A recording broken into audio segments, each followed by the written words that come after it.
예수님께서는 비유로 사람들에게 말씀하기 시작하셨습니다. 어떤 사람이 포도밭을 가꾸었다. 그리고 주위에 담장을 치고 포도즙을 짤 구덩이를 파고 망대를 세웠다. 그리고 포도밭을 농부들에게 빌려주고 여행을 떠났다. 때가 되자 주인은 농부들에게 종을 보내어 포도밭에서 난 자기 몫의 수확물을 가져오게 했다. 그러나 농부들은 그 종을 붙잡아 때린 후 빈손으로 쫓아버렸다. 다시 주인은 다른 종을 그들에게 보냈다. 그러자 그들은 그의 머리를 때리고 깔보고 업신여겼다. 다시 주인은 다른 종을 보냈다. 그러자 그들은 그 하인을 죽였다. 다른 많은 종들을 보냈지만 농부들은 때리기도 하고 죽이기도 하였다. 주인에게는 한 사람이 더 있었는데 바로 그의 사랑하는 아들이었다. 결국 주인은 아들을 농부들에게 보내면서 말했다. 농부들이 내 아들은 존중할 것이다. 그러나 농부들은 서로 말했다.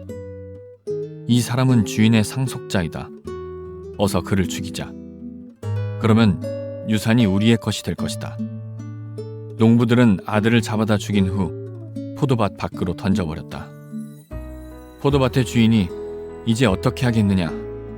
그는 포도밭에 가서 농부들을 다 죽이고 포도밭을 다른 농부들에게 줄 것이다. 이런 성경 말씀을 읽어보지 못했느냐? 건축자들이 버린 돌이 집 모퉁이의 머릿돌이 되었다. 이는 주님께서 하신 일이다. 이것이 우리 눈에 놀랍지 않은가? 그들은 이 비유가 자기들을 빗대어 하신 것임을 알고 예수님을 체포하길 원했습니다. 그러나 백성들을 두려워하여 예수님을 두고 떠나가 버렸습니다. 자, 우리 가슴에 손을 얹고 믿음을 고백하고 하는 말씀 듣겠습니다. 한번 따라해 주시겠어요? 하나님은 나를 사랑하십니다. 나는 그 사랑 안에 있습니다. 하나님은 오늘 나에게 말씀하실 것입니다. 그 말씀에 능력이 있습니다. 그 말씀에 생명이 있습니다. 나의 마음을 하나님께 열겠습니다. 나의 생각을 예수님께 집중하겠습니다. 들은 만큼 변합니다. 들은 만큼 행복해집니다. 예수님께서 예루살렘의 성전에 입성하셔서 성전을 깨끗하게 하셨죠. 성전에서 쓸 재물들을 팔고 있던 장사치들을 몰아내시고 또 성전세를 바꾸어지던 돈 장사하는 사람들을 쫓아내셨습니다. 그리고 예배하는 하나님의 성전, 기도하는 하나님의 성전을 강도의 소굴로 만들지 말라라고 다시 한번 회복을 선포해 주셨습니다. 성전에서 장사를 하면서 이익을 챙기고 있던 무리들이 있었죠. 종교 지도자들. 그들이 예수님의 권위에 도전하기 시작합니다. 우리가 모든 기득권을 다 가지고 있는데 도대체 당신에게 누가 이런 권한을 줬길래 우리 성전 안으로 들어와서 이렇게 난동을 부리느냐? 부끄러운 줄 모르고 하나님의 아들 되신 예수님의 권위에 도전하기 시작했습니다. 마음 같아서 당장이라도 잡아서 예수님을 죽이고 싶었지만 대중이 너무 예수님을 따르기 때문에 사람들을 두려워해서 예수님을 그때 잡아 죽이지 못하고 호시탐탐 기회만 노리고 있었습니다. 이런 예사롭지 않은 분위기 속에서 예수님께서 그들이 얼마나 악한 마음을 가지고 있는지, 그리고 그들을 향해서 하나님께서 어떤 마음을 가지고 계시는지 한 비유를 통해서 가르쳐 주셨습니다. 오늘 우리가 읽은 포도밭 품꾼의 이야기인데 줄거리는 이렇게 진행이 됩니다. 어느 주인이 포도원을 만들고 좋은 포도나무를 심고 담장을 두르고 망대를 세우고 포도즙을 딸 수 있는 구덩이를 만든 다음에 그 일을 농부들에게 부탁을 하고 멀리 떠나게 되었습니다. 시간이 흐르고 추수 때가 되자 당연히 주인은 자기 추수 수확의 몫을 요구하기 위해서 종을 농부들에게 보냈습니다. 그런데 당연히 주인의 몫을 챙겨줘야 되는데 이 악한 농부들이 종을 때리고 빈손으로 돌려보냅니다. 깜짝 놀란 주인이 다른 종들을 보내죠. 똑같이 종들을 박해하고 때리고 조롱하고 죽이기까지 합니다. 더 많은 종들을 보내지만 이런 일들은 계속됩니다. 그리고 주인은 이렇게 생각을 하는 것입니다. 그들이 나의 종은 존중해 주지 않았지만 나의 사랑하는 아들, 내 아들을 보내면 나를 존경하듯이 존중해 줄 것이다. 아들은 존중해 줄 것이다 라고 아들을 보냅니다. 아들이 오자 농부들은 이 사람이 상속자구나, 이를 죽이면 이 포도원이 우리 것이 되겠구나 라고 생각을 하면서 아들까지 죽이게 되었다. 그리고 포도원 바깥으로 버리게 되었다는 것입니다. 이 얘기를 듣자 그 예수님을 죽이고자 했던 종교 지도자들은 이 비유가 우리들을 말하는 것이구나 단번에 알아차렸다라고 성경은 이야기하죠. 주인은 누구입니까? 하나님이시죠. 포도원은 누구죠? 이스라엘입니다. 이 예수님의 비유를 듣는 사람들은 지금 예수님께서 이사야서 5장에 나와 있는 포도원의 이야기를 이렇게 풀어서 설명하시는구나 라고 단번에 이해했을 겁니다. 그리고 포도원을 가꾸고 있던 농부들은 바로 이스라엘들을 돌보고 지켜야 되는 영적인 지도자들이었습니다. 그러면 주인을 대신해서 다가오고 있는 종들은 누구냐? 하나님의 말씀을 끊임없이 대언해 주었던 선지자들이었습니다.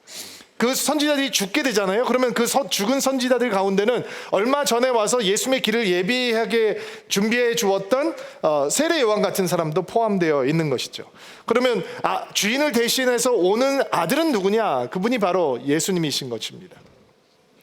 이스라엘의 하나님의 말씀을 맡은 첫 아들이고 제사장 민족이잖아요. 가나안 땅에서 그들이 열방을 향해서 제사장 민족으로 하나님을 알려주는 백성이 되어야 되는 거죠. 그런데 이스라엘이 하나님의 품으로 돌아오지 않고 끊임없이 하나님을 향해서 등을 돌립니다.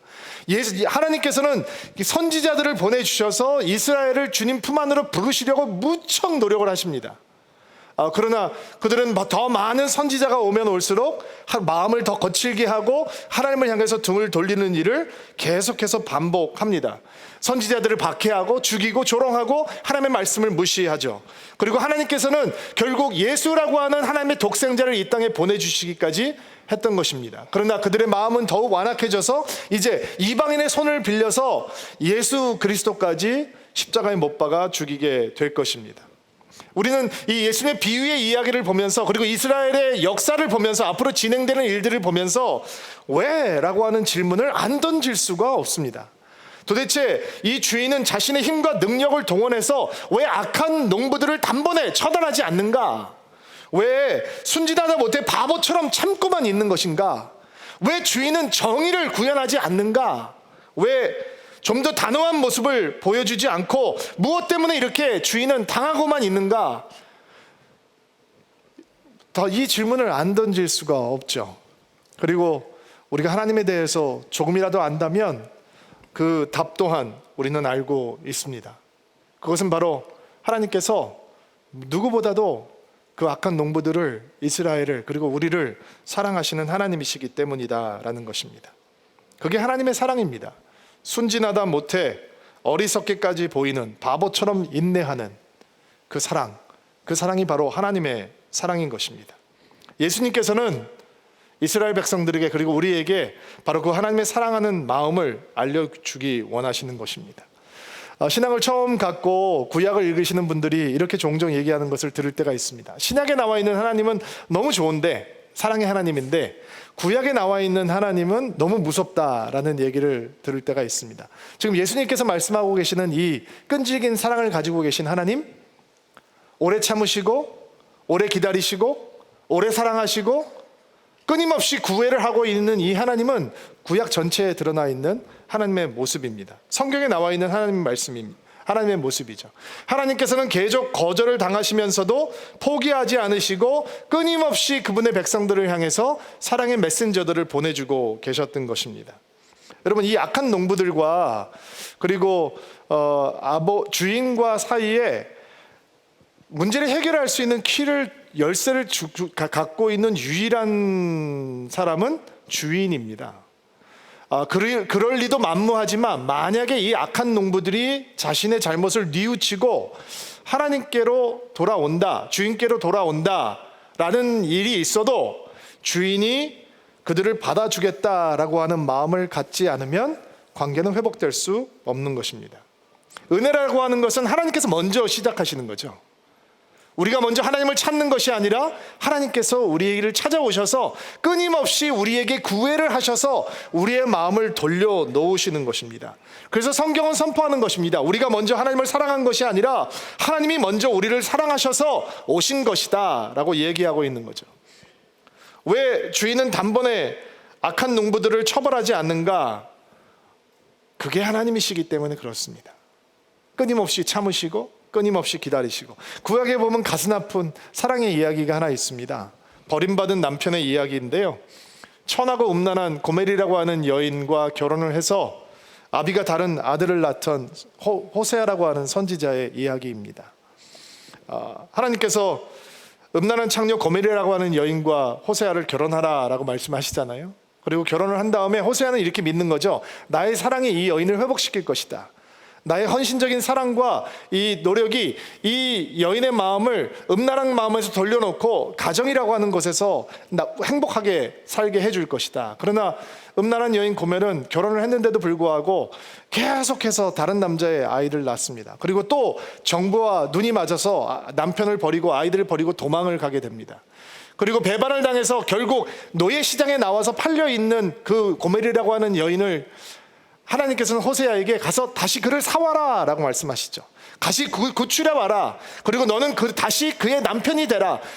그를 다시 너의 아내로 삼아라. 도대체 이런 남편이 어디 있습니까? 그런 여인을 사랑할 수 있는 남편이 어디 있겠습니까? 그러나 하나님께서는 호세아라고 하는 사람의 삶을 통해서 그렇게 사랑하시는 하나님을 보여주고 싶은 겁니다. 그렇게 음란하고 하나님을 떠나가 있는 고멜 같은 이스라엘, 고멜 같은 우리를 얼마나 하나님께서 헌신적으로 사랑하시는지 다시 보여주시기 위해서 호세아라고 하는 사람의 삶을 통해서 끈질긴 하나님의 사랑을 보여주고 있는 것입니다. 주인이 종을 보내면서 원하는 게 수확물일까요? 아닙니다. 주인은 수확물을 원하는 게 아닙니다.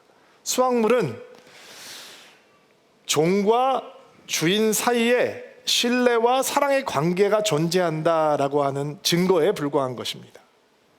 주인이 종들에게 원하는 것은 관계입니다. 그러나 농부들은 관계에 관심이 없습니다. 그들은 완악하고 강팍합니다. 더 많은 종들이 오면 올수록 얼마나 그들이 마음이 강팍해져 있는지 완악해져 있는지 보여줄 따름이죠. 이 농부들의 마음이 바로 하나님을 거부하는 사람들의 마음, 하나님을 하찮게 여기는 사람들의 마음, 하나님을 거절하는 사람들의 마음, 하나님을 무시하는 사람들의 마음을 그대로 보여주고 있습니다. 신학적으로 얘기를 하자면 이 농부들의 마음이 바로 전적으로 부패한 마음입니다. 영적으로 죽어있는 마음인 거죠. 근데 신앙생활을 하면서 우리가 경계해야 되는 것은 우리의 마음이 옥토박 같다가도 금방 강팍한 마음으로 변해질 수 있다는 겁니다. 참 이상해요. 금방 기쁜 마음으로 하나님을 대했는데 얼마 되지 않아서 어떤 작은 사건에 의해서 어떤 계기에 의해서 우리 마음이 황무지처럼도 금방 변해질 수 있기 때문에 도대체 이 부패한 마음의 정체가 무엇인지 확인해 보는 것은 우리에게 영적으로 굉장히 도움이 됩니다. 폴 워셔라고 하는 설교자가 이 타락하고 부패한 마음에 대해서 아주 탁월하게 설명을 했는데 한번 들어보세요. 우리 안에 생길 수 있는 전적으로 부패한 이 마음은 하나님의 형상이 우리 안에서 완전히 없어졌다라고 하는 것이 아니라 그 하나님의 형상이 우리 안에서 완전히 오염돼 버렸다라고 하는 뜻이라는 겁니다. 또 전적으로 부패한 마음이란 하나님의 뜻을 전혀 이해할 수 없고 알 수 없다라고 하는 것을 의미하는 게 아니라 하나님의 뜻을 특별한 은혜가 없이는 알 수도 없고, 그리고 하나님의 뜻을, 그 진리를 거부하는 고집이 우리 안에 남아있다라고 하는 뜻이라는 겁니다. 또 전적으로 부패한 마음이란 양심이 사라졌다는 의미가 아니라 우리가 하나님의 형상에 쌓이는 양심을 복종할 수 없는 근성을 가지고 있다라는 뜻이라는 거죠. 우리의 마음이 전적으로 부패했다라고 하는 뜻은 우리가 선한 미덕을 행할 수 없다라는 뜻이 아니라는 거예요. 우리는 부패한 마음을 가지고 있으면서도 가족을 사랑하고 선을 행할 수 있지만 그 사랑하고 선을 행하는 동기가 하나님을 사랑하고 하나님을 영광스럽게 하는 동기가 아닌 나를 위한 이기적인 동기로 돌변한다는 것입니다. 우리의 마음이 전적으로 타락했다라고 하는 뜻은 우리가 하나님을 복종하기 위해 필요한 기능이 전혀 존재하지 않다라고 하는 의미가 아니라 하나님을 적대시하는 타락한 마음 때문에 우리는 언제나 하나님을 순종하는 것을 거부할 수밖에 없는 상태다라고 하는 설명을 붙여 놓았습니다. 이 악한 농부들이 전적으로 부패하고 타락한 마음의 상태를 그대로 보여주고 있습니다. 우리도 은혜를 구하지 않고 주님 앞에 주님의 은혜를 사모하지 않으면 금방 이렇게 강팍한 마음을 갖게 됩니다. 강팍한 마음이 어떻게 생겼는가 설명을 했죠. 그러면 어떻게 강팍한 마음을 해결할 수 있을 것인가, 그리고 강팍한 마음을 가진 사람들을 향해서 하나님께서 주신 최고의 선물은 무엇인가, 그 선물을 얻게 되는 결과는 무엇인가, 제가 설명을 하면서 설교를 진행해 보려고 합니다. 이번 주에 말씀을 묵상하면서 제 자신도 그렇고 아마 여러분도 마찬가지일 거라고 생각하는데, 원하지 않지만 때때로 우리 안에 강팍해지는 마음들을 보면서 깜짝깜짝 놀랄 때가 있잖아요. 하나님을 향해서도, 그리고 믿는 성도들을 향해서도, 성령을 향해서도 우리는 강팍한 마음이 생길 수 있는데, 그러면 우리가 믿음을 갖고 살아가면서 주님을 사랑한다라고 하면서 살아가고 있는데 우리 안에 왜 이렇게 강팍한 마음이 생기는 것일까? 몇 가지로 제가 설명을 좀 해볼게요. 하나님에 대한 실망을 갖게 될 때 우리는 마음이 강팍해질 수 있습니다. 하나님에 대한 어떤 기대감이 있었는데 그 기대감이 충족되지 못할 때 우리의 마음은 강팍해지겠죠. 그러나 그것은 하나님에 대한 몰 이해입니다. 하나님을 제대로 이해하지 못하고 하나님이 어떤 분인지 무지하게 될 때 얻게 되는 강팍함입니다. 또 우리가 가지고 있는 관계가 흔들리고 깨어질 때 우리의 마음은 강팍해집니다. 부부간에 문제가 있다든지, 고부간에 갈등이 있다든지, 교회의 성도들끼리 문제가 있다든지, 목회자들과 관계가 상하게 되면 우리의 마음이 완고해지고 강팍해질 수 있습니다. 고난과 역경의 무게가 사람들에게 완고한 마음을 갖게 하기도 합니다. 고생이 너무 오래되면 마음이 강팍해지기도 하더라고요. 의심과 불신 때문에 우리의 마음이 완고해지기도 합니다. 도마 같은 사람인 거죠. 예수님께서 부활하셨는데 그 부활한 예수님을 도마가 만나지 못했잖아요. 다른 제자들이 도마에게 우리가 예수님을 봤어 라고 얘기하니까 뭐라고 얘기해요? 마음이 완고해진 도마가 내 손가락을 예수님의 못자국에 창자국에 집어넣어 보지 않으면 내가 믿을 수 없다 라고 얘기하죠. 이런 의심과 불신 때문에 우리의 마음이 강팍해질 수 있습니다. 불평과 불만이 많으면 마음이 완고해지고 강팍해질 수 있습니다. 이스라엘 백성들이 광야에서 얼마나 놀라운 은혜를 경험합니까? 그들은 불기둥과 구름기둥으로 인도를 받습니다. 그들은 만나를 먹습니다. 반석에서 물이 나와서 물을 마십니다. 그리고 메추라기의 때가 와서 모여들어서 고기를 먹습니다. 그들이 의복이 해지지 않습니다. 그럼에도 불구하고 그들은 불평하고 불만하고 원망합니다. 그리고 그 강팍한 마음을 갖고 광야에서 죽어가는 거죠. 스스로 끊지 않으려고 붙들고 있는 반복된 죄의 습관이 사람들의 마음을 완고하게 합니다. 그것이 뻔히 죄인지도 알면서 그것이 놓지 않으려고 붙들고 있는 인간의 마음이 우리의 마음을 강팍하게 만드는 것입니다. 또 자신을 남들보다 더 높게 여기는 교만한 마음이 우리의 마음을 완고하게 합니다. 바리새인들의 영들이죠. 하나님 앞에서도 자신을 과시하고픈 높은 마음이 성도들의 마음을 강팍하게 하는 것입니다. 이렇게 마음이 강팍하고 완고해지면 주님과 멀어집니다. 기도가 죽습니다. 신앙의 생명력이 없어지기 시작합니다. 말씀의 능력과 감동도 사라집니다. 기쁨도 당연히 없어집니다. 이렇게 강팍해지는 마음을 발견하면 어떻게 해야 되는 건가? 많이 생각을 해보았습니다. 때때로 우리 안에 들어오는 이 강팍한 마음, 우리 황무지처럼 변하는 우리의 마음이 느껴질 때 과연 주님을 사랑하는 우리들, 주님을 믿고자 하는 우리들은 어떻게 해야 하는 것인가? 몇 가지를 좀 묵상을 해보려고 하는데요. 먼저 에스겔서 36장 25절부터 28절 말씀을 같이 한번 읽어보겠습니다. 시작. 내가 너희 위에 맑은 물을 뿌릴 것이니 내가 저지른 부정것과 너희의 우상들로부터 깨끗하게 하겠다. 너희 안에 새로운 마음과 새로운 영을 넣어주겠다. 돌처럼 굳은 마음을 제거하고 그 대신 살과 같은 부드러운 마음을 주겠다. 너희 안에 내 영을 두어 내 밥을 잘 지키도록 하겠다. 그때 너희는 내가 너희 조상에게 준 땅에서 살 것이며 너희는 내 백성이 되고 나는 너희 하나님이 될 것이라. 자, 우리의 마음이 완고해질 때, 강팍해질 때, 하나님을 향해서 마음이 닫혀버리고 거친 마음으로 변해버릴 때 어떻게 해야 되는 건가? 에스겔서 말씀을 보니까 새 마음을 주시는 새로운 마음을 이식해 주시는 하나님의 은혜를 구해야 된다라고 얘기하죠. 그래야 강팍한 마음에 빠지지 않을 수 있습니다. 하나님께서는 굳은 마음, 완고한 마음, 완악한 마음, 돌처럼 강팍한 마음을 살처럼 부드러운 마음으로 바꿔 주시는 분이다라는 게, 어떻게? 성령을 부어주심으로. 새로운 영이라고 말씀하셨죠. 성령을 우리 안에 부어주심으로 우리의 마음이 강팍해질 때 부드러운 마음으로 바꿔주신다는 거예요. 여러분, 이상하죠? 어떤 사람은 성경을 보는데 자장가고 어떤 사람은 성경을 보는데 러브레터예요. 차이가 뭐냐? 성령이에요. 어떤 사람은 기도를 하는데 기도가 지루하고, 어떤 사람은 기도를 하는데 하나님 보좌로 달려가는 고속도로가 되는 거예요. 차이가 뭐냐? 성령이에요. 어떤 사람은 예배가 견뎌야 되는 시간인 거고, 어떤 사람은 예배가 변화의 용광로가 되는 거예요. 여러분, 예배는 성도에게 가장 강력한 하나님의 선물이에요. 이 땅에 살지만 하나님의 영광에 맞닿을 수 있는 길이란 말이에요. 죄악된 인간이 살아계신 하나님을 맞대어 볼 수 있는 곳은 예배예요. 혼자 예배하는 것보다 함께 성도들이 예배하는 것, 우리가 함께 있는 것이 아무것도 아닌 것 같지만 바로 이 자리가 천국을 옮겨놓은 거랑 똑같은 거잖아요. 그런데 이 자리에서 누구는 하나님을 만나고 누구는 딴 생각한단 말이에요. 차이가 뭐냐? 성령이란 말이에요. 성령께서 우리에게 오시면 우리 힘에 달라지는 거예요. 똑같이 성경을 읽는데 어떤 사람은 예수를 닮아가고, 어떤 사람들은 성경 알면 알수록 더 교만해지고, 어떤 사람은 기도하면 기도할수록 예수님을 닮아가고, 어떤 사람은 기도하면 기도할수록 다른 사람들이 가까이 하기 싫어하는 교만한 사람으로 변하고, 어떤 사람은 교회를 다니면 다닐수록 예수님 닮아가고, 어떤 사람은 교회 다니면 다닐수록 기도 깜이 되고. 차이가 뭐냐? 성령이죠. 성령. 교회를 평생 다녀도 뜨뜻미지근한 믿음을 가지고 있는 사람은 왜 그러냐? 성령이 오시지 않아서 그런 거예요.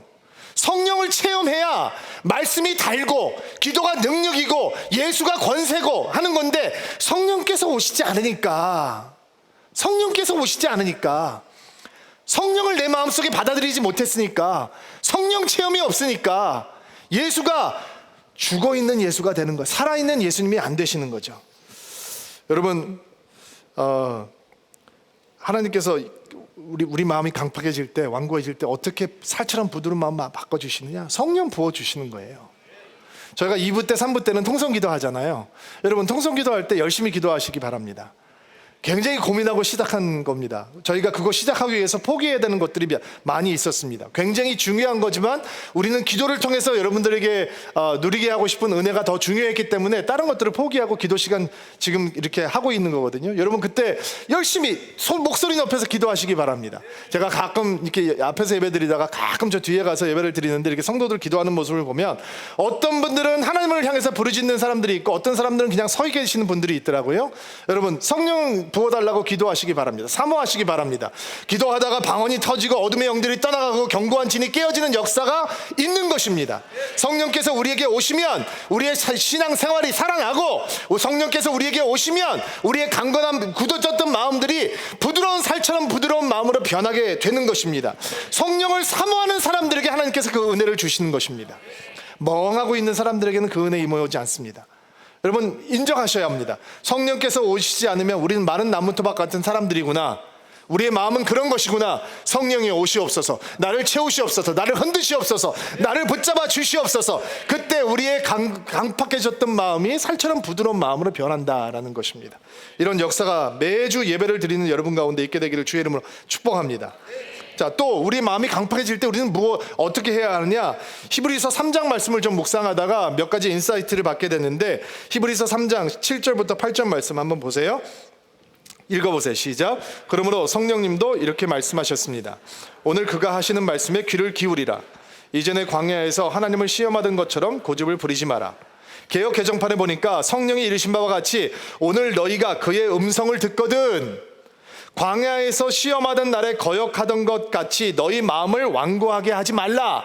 하나님의 음성을 듣거든 완고하게 하지 말라. 강팍한 마음이 들어올 때 어떻게 해야 되느냐? 주의 음성을 기쁘게, 기대감을 있게, 가난한 마음으로, 갈급한 마음으로, 헝그리한 마음으로 받으라는 거예요.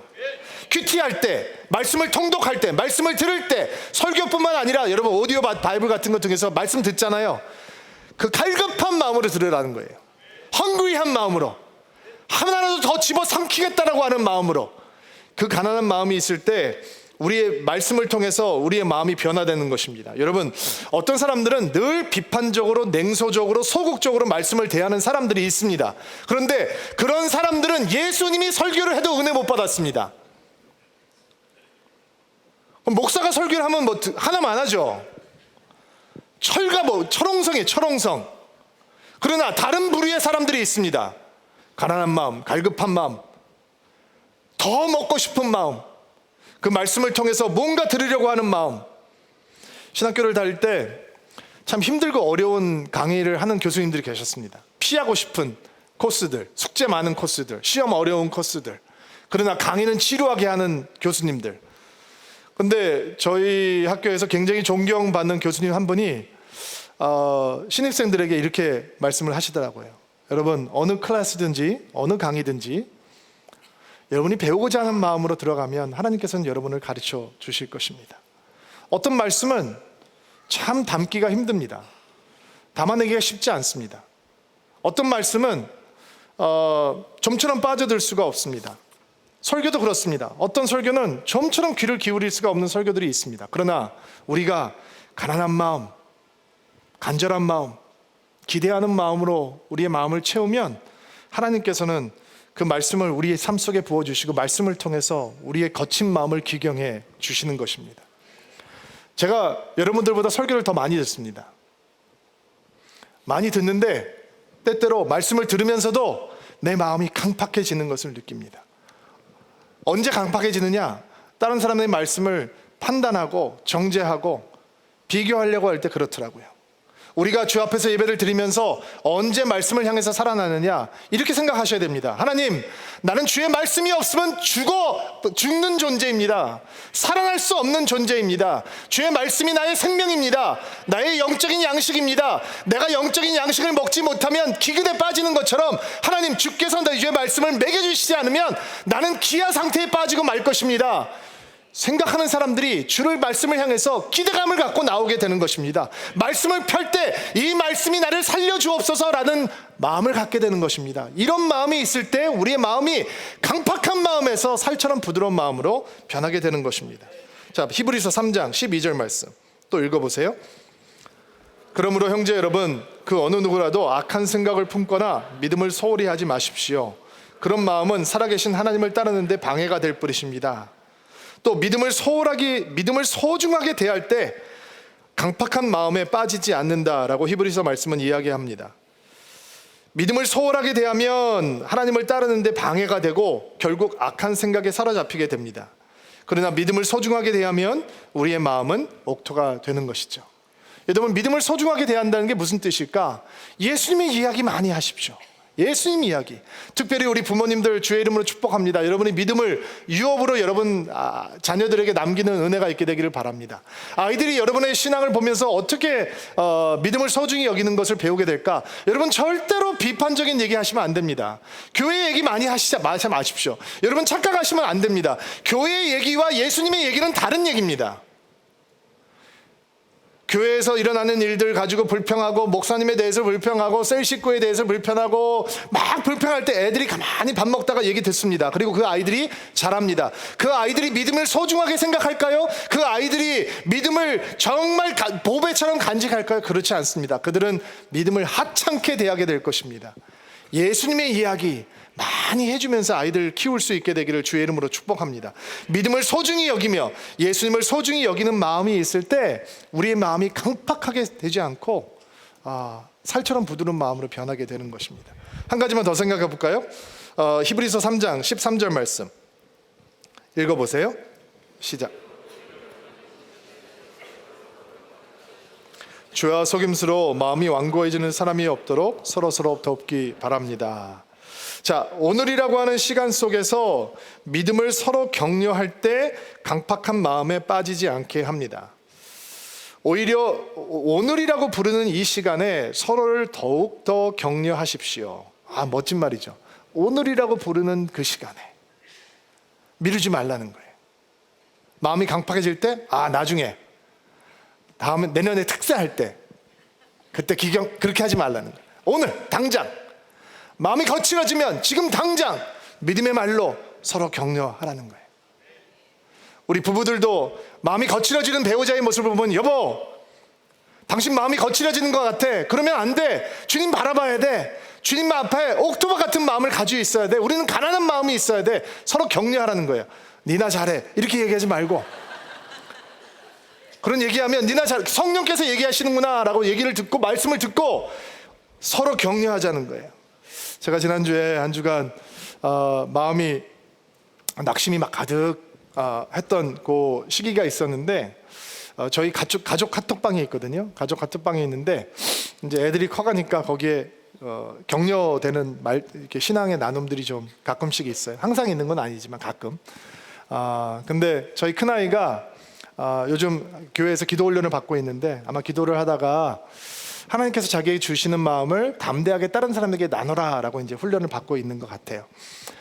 그리고 저희 가족들을 위해서 중보하다가 하나님께서 각 아빠, 엄마, 동생들에게 주는 마음을 카톡방에다 이렇게 올렸어요. 긴 카톡을 올렸는데 그것도 너무 감사하죠. 옛날에는 제가 이렇게 길게 올리면 이모티콘 하나 안 알려주던 아이가 이제 철이 들어서 신앙적인 얘기를 나누니까 너무 감사했어요. 아침에 일어나서 그 카톡을 확인했는데 아침에 일어나자마자 제가 낙심이 좀 되는 하루였거든요. 근데 쭉 이렇게 격려의 이야기를 읽다가 그 저희 딸이 저한테 이런 얘기를 하는 거예요.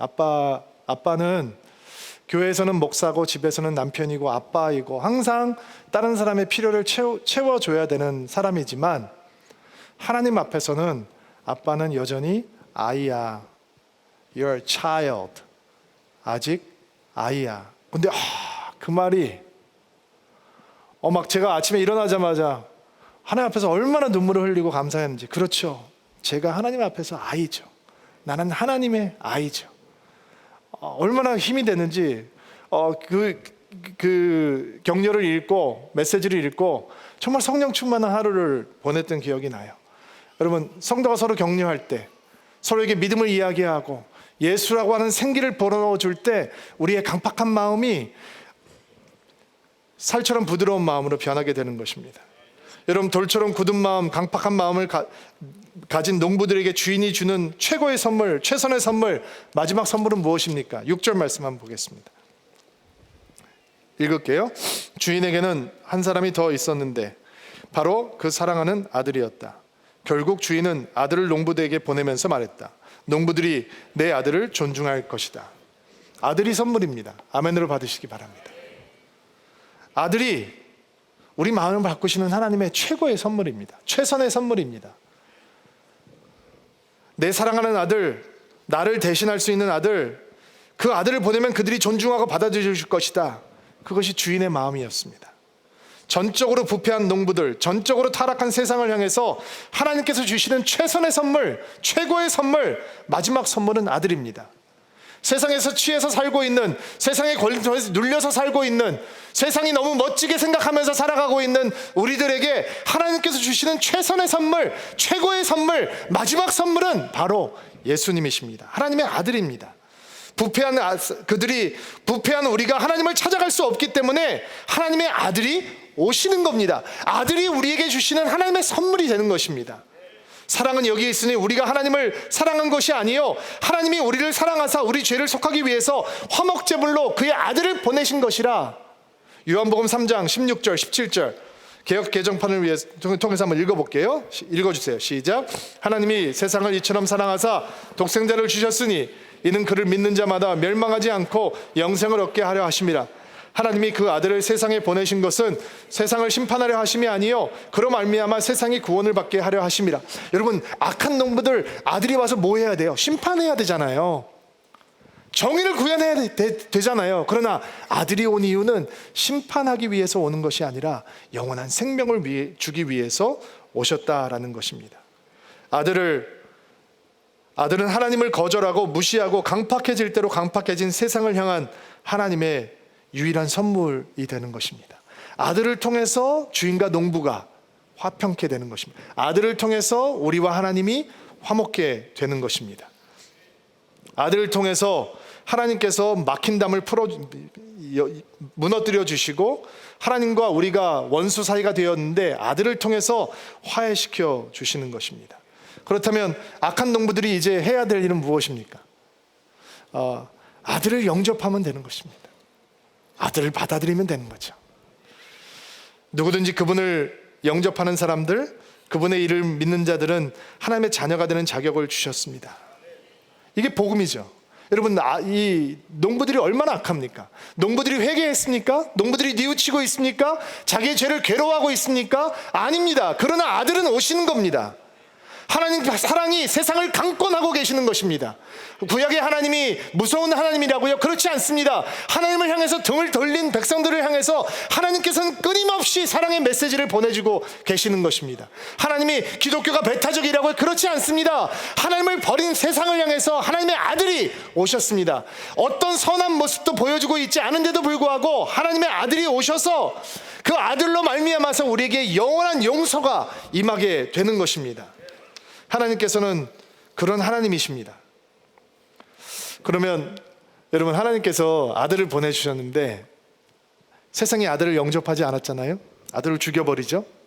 그러면 하나님의 사랑이 실패인 건가요? 하나님의 구애가 또다시 실패로 끝나는 것입니까? 아닙니다. 하나님의 사랑은 아들의 죽음으로 완성되는 것입니다.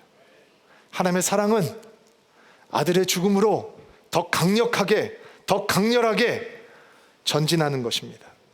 로마서 5장 8절 말씀 한번 읽어보세요. 시작. 우리를 위해 죽으셨습니다.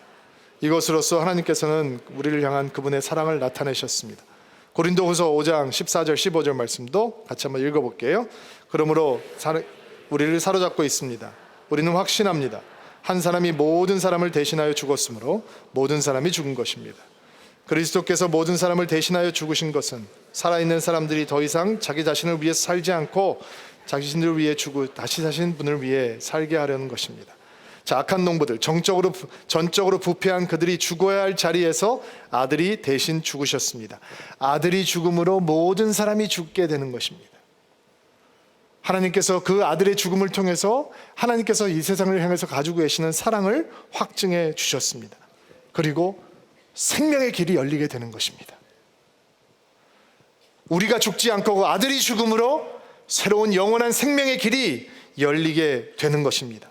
하나님의 사랑의 승리는 아들 대신 예수가 죽는 것입니다.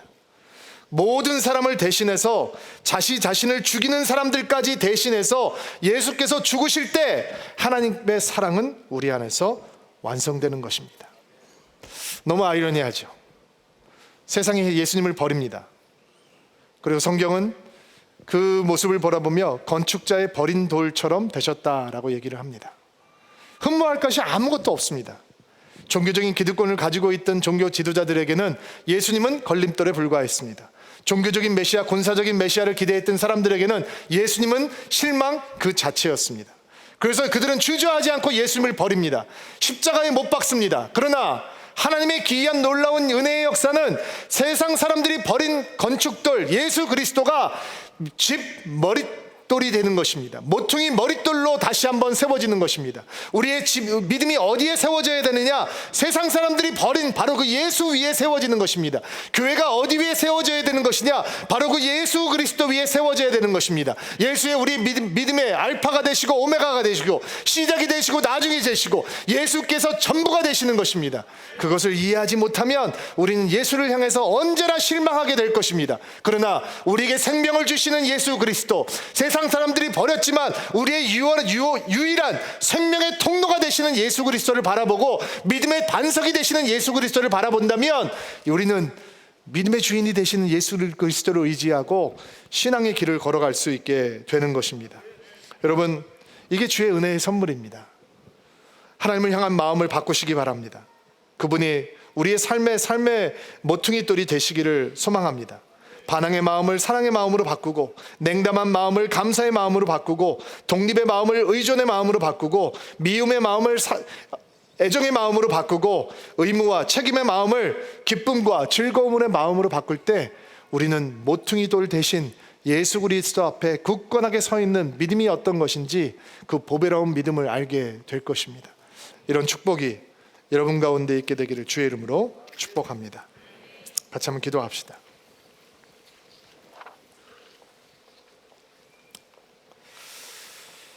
두 가지를 놓고 기도하려고 합니다. 하나님, 우리의 마음이 이 약한 농부들의 마음처럼 강팍한 마음이 되지 않게 하옵소서. 언제나 살처럼 부드러운 마음, 은혜를 사모하는 마음이 우리 안에 가득할 수 있도록 도와주옵소서. 소망하는 마음으로 우리 가슴에 손을 얹고 안수합시다. 하나님, 우리를 향해서 끊임없이 구해야 하시는 하나님의 마음을 봅니다. 감사드립니다. 그러나 때때로 주 앞에서 강팍하고 완고하고 굳어져가는 우리의 마음들을 바라보면서 오늘 더 간절한 마음으로 주의 은혜를 구합니다. 하나님, 우리의 마음이 언제나 주를 향해 살처럼 부드러운 마음으로, 은혜를 사모하는 마음으로, 은혜를 간구하는 마음으로 서 있을 수 있도록 도와주옵소서. 손을 내리시기 바랍니다. 이 시간 우리 건축자의 버린 돌 예수 그리스도, 그분이 우리 집 모퉁이의 머릿돌이 되었다고 하는 주의 말씀을 붙들며 기도하기를 원하는데, 아직 교회에 오신 지 얼마 되시지 않은 분들, 혹은 교회는 오래 다녔지만 한 번도 예수님께서 나를 위해서 죽으셨다라고 하는 확신을 갖지 못하셨던 분들, 오늘 이 시간 예수님께서 이 거친 마음, 이 부패한 마음, 전적으로 타락한 마음을 가지고 있는 나를 위해서 오신 아들이구나, 그 아들 되신 예수께서 나를 위해서 죽으신 것이구나, 그 예수님께서 죽으심으로 나에게 영원한 생명이 임해온 것이구나, 주님 감사합니다, 그 예수님을 믿는 믿음을 갖기를 원합니다, 처음으로 고백하기 원하는 분들이 이 자리에 있을 수 있습니다. 오늘 바로 그 기도를 주님 앞에 올려드리는 귀한 주일이 되기를 바랍니다.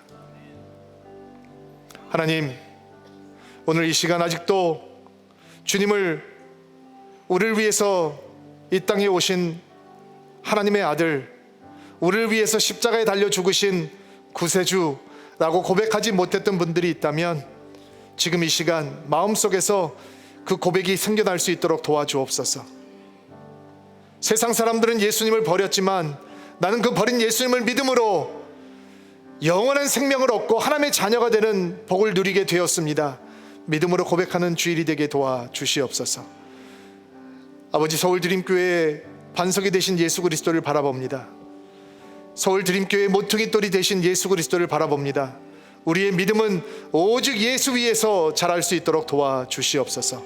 예수님의 이름으로 기도하옵나이다.